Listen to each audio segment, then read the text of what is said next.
ನಮಸ್ಕಾರ, welcome to ಆರಂಭ dot Kannada YouTube channel. ಶಾಂತಿ ಕ್ರಾಂತಿ ರಿಲೀಸ್ ಬಗ್ಗೆ ಎಲ್ಲರಿಗೂ ತುಂಬ ಕುತೂಹಲ ಇತ್ತು. ಅದರ ಜೊತೆ ಎಲ್ಲರಿಗೂ ತುಂಬ ಆಸೆನೂ ಇತ್ತು. ಇವತ್ತು ನಮ್ಮ ಕ್ರೇಜಿ ಸ್ಟಾರ್ ರವಿಚಂದ್ರನ್ ಅವರ ತಮ್ಮ ಆದಂಥ ಬಾಲಾಜಿ ಅವರು ಒಂದು ಸ್ಪಷ್ಟನೆಯನ್ನು ಕೊಟ್ಟಿದ್ದಾರೆ. ಆ ಸ್ಪಷ್ಟನೆಯಿಂದ ಈಗ ಕೊಂಚ ಮಟ್ಟಿಗೆ ಬೇಸರದ ಸಂಗತಿ ಶುರುವಾಗಿದೆ. ಯಾಕಂದರೆ ಸಿನಿಮಾವನ್ನು ರಿಲೀಸ್ ಮಾಡೋದು ಕಷ್ಟ ಸಾಧ್ಯ ಅಂತ ಹೇಳ್ತಾ ಇದ್ದಾರೆ. ಈಗ ಅದು ಸಿನಿಮಾದ ಮಾಸ್ಟರ್ ಕಾಪಿ ಒಂದು ಮೆಲ್ಟ್ ಆಗಿದ್ದು, ಅದನ್ನು ಡಿಜಿಟಲ್ ಫಾರ್ಮೆಟ್ಗೆ ಕನ್ವರ್ಟ್ ಮಾಡಿ, ಅದಕ್ಕೆ DI ಮಾಡಿ, ಅದಕ್ಕೆ DTS ಹಾಕಿ, ಅದಕ್ಕೆ ಡಾಲ್ಬಿ ಹಾಕಿ ಎಲ್ಲ ರೆಡಿ ಮಾಡುವಷ್ಟರಲ್ಲಿ ಮಿನಿಮಮ್ ಅಂದರೆ 8 ತಿಂಗಳಿಂದ 1 ವರ್ಷದವರೆಗೂ ಟೈಮ್ ಹಿಡಿಯುತ್ತೆ ಅಂತ ಬಾಲಾಜಿ ಸರ್ ಹೇಳಿದ್ದಾರೆ.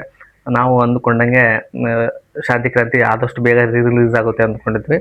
ಬಟ್ ಟೆಕ್ನಿಕಲಿ ಅಂತ ಬಂದಾಗ ಇದೆಲ್ಲ ಪ್ರೋಸೆಸ್ ಇದ್ದೇ ಇರುತ್ತೆ. ಟೆಕ್ನಿಕಲಿ ಚೆನ್ನಾಗಿ ಮೂಡಿ ಬಂದರೆ ಮಾತ್ರ ಔಟ್ಪುಟ್ ಚೆನ್ನಾಗಿರುತ್ತೆ. ಅದು ಥಿಯೇಟ್ರಲ್ಲಿ ಸ್ಕ್ರೀನಿಂಗ್ ಆಗಲಿಕ್ಕೆ ಒಂದು ಒಳ್ಳೆ ಕ್ವಾಲಿಟಿಯ ಸಿನಿಮಾ ಆಗಿರುತ್ತೆ.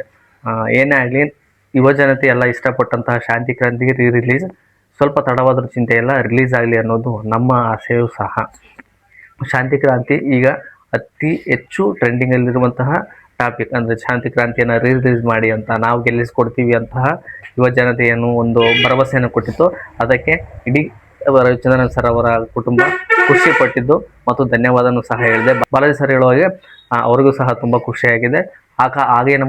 ಆಗಿನ ಕಾಲದಲ್ಲೇ ಪ್ಯಾನ್ ಇಂಡಿಯಾ ಸಿನಿಮಾ ಮಾಡಿದಂತಹ ರವಿಚಂದ್ರನ್ ಸರ್ ಬಗ್ಗೆ ಮಾತನಾಡಿರುವ ಬಾಲಾಜಿ ಅವರು ಅವರ ಅಣ್ಣ ಅವರಾದಂತಹ ವಿ ರವಿಚಂದ್ರನ್ ಸರ್ ಬಗ್ಗೆ ಹೆಮ್ಮೆಯನ್ನು ವ್ಯಕ್ತಪಡಿಸಿದ್ದಾರೆ. ಆಗಿನ ಕಾಲಕ್ಕೆ ಅತ್ಯುತ್ತಮ ಗುಣಮಟ್ಟದ ಸಿನಿಮಾವನ್ನು ಮಾಡಿದ್ರು. ಏನೋ ಒಂದು ಕೆಟಗಳಿಂದ ಸಿನಿಮಾ ಬಾಕ್ಸ್ ಆಫೀಸಲ್ಲಿ ಗಳಿಕೆ ಗಳಿಸಲಿಲ್ಲ. ಆದರೆ ಈಗ ಜನ ಇಷ್ಟಪಡ್ತಾ ಇರೋದು ಯುವಜನತೆ, ಅದರಲ್ಲಿ ಎಸ್ಪೆಷಲಿ ಈಗಿನ ಜಂಜಿಗಳು ಅಂಥ ಸಿನಿಮಾ, ನಮ್ಮಂಥ ಶಾಂತಿ ಕ್ರಾಂತಿ ಅಂತ ಸಿನಿಮಾವನ್ನು ಇಷ್ಟಪಡ್ತಾ ಇರೋದು ತುಂಬ ಖುಷಿಯಾಗಿದೆ. ಆದಷ್ಟು ಟ್ರೈ ಮಾಡ್ತೀವಿ, ಟೆಕ್ನಿಕಲಿ ಯಾವ್ಯಾವ ಸೋರ್ಸಿಂದ ಸಾಧ್ಯವಾಗುತ್ತೋ ಸಿನಿಮಾವನ್ನು ರಿಲೀಸ್ ಮಾಡಲಿಕ್ಕೆ ಪ್ರಯತ್ನ ಪಡ್ತೀವಿ ಅಂತ ಬಾಲಾಜಿ ಸರ್ ಹೇಳಿದರೆ, ಆದಷ್ಟು ಬೇಗ ಗುಡ್ ನ್ಯೂಸನ್ನು ಕೊಡಲಿ, ರಿಲೀಸ್ ಮಾಡಲಿಕ್ಕೆ ಎಲ್ಲ ಏರ್ಪಾಟನ್ನು ಮಾಡಿಕೊಳ್ಳಿ ಅಂತ ಹೇಳ್ತಾ ಈ ವಿಡಿಯೋನ ಇಲ್ಲಿಗೆ ಮುಗಿಸ್ತಾ ಇದ್ದೀವಿ. ಇದಾಗಿತ್ತು ಇವತ್ತಿನ ವಿಡಿಯೋ ಇಷ್ಟ ಆದರೆ ಲೈಕ್ ಮಾಡಿ, ಶೇರ್ ಮಾಡಿ ಮತ್ತು ಕಮೆಂಟ್ ಮಾಡಿ. ದಯವಿಟ್ಟು ಚಾನಲ್ಗೆ ಸಬ್ಸ್ಕ್ರೈಬ್ ಮಾಡಿ. Thank you.